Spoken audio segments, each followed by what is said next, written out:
चला तर मित्रांनो, आज बनवूया खजुरे, ते पण बाजरीच्या पिठाचे। तर ते करण्यासाठी 1 वाटी बाजरीचं पीठ घेतलं, 1 वाटी गूळ घेतला त्याच वाटीनं आणि छोटी वाटी असे तीळ घेतले। त्यानंतर गॅस ऑन केला, गॅसवर एक भांडं ठेवलं, त्यात थोडं पाणी घातलं, त्यात 1 वाटी घेतलेला असा गूळ टाकला।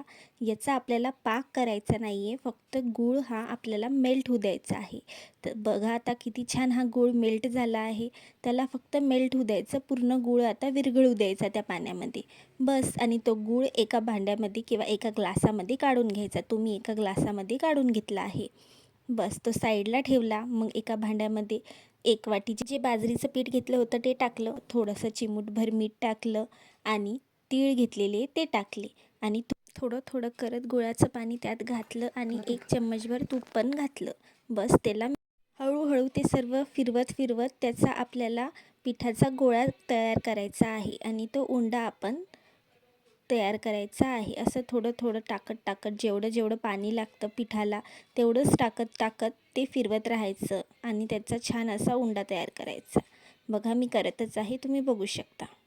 आणि थोडे थोडे त्यात तीळसुद्धा घालत राहायचे, जेणेकरून ते तीळ आपल्याला दिसतात।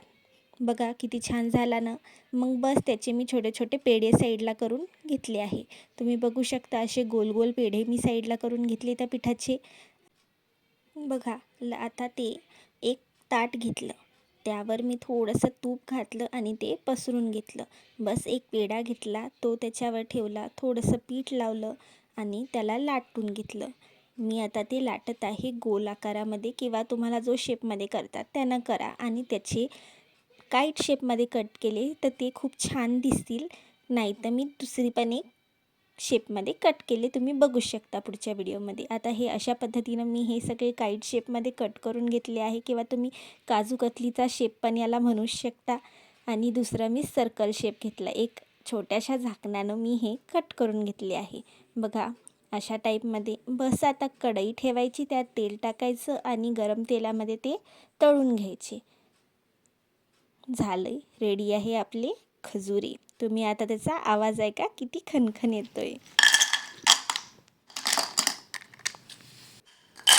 आला का नाही तुम्हाला पण आवाज? कशी वाटली माझी ही खजुऱ्याची रेसिपी? एकदा तुम्ही पण नक्की ट्राय करून बघा आणि माझ्या चॅनलला लाईक, शेअर आणि सबस्क्राईब नक्की करा।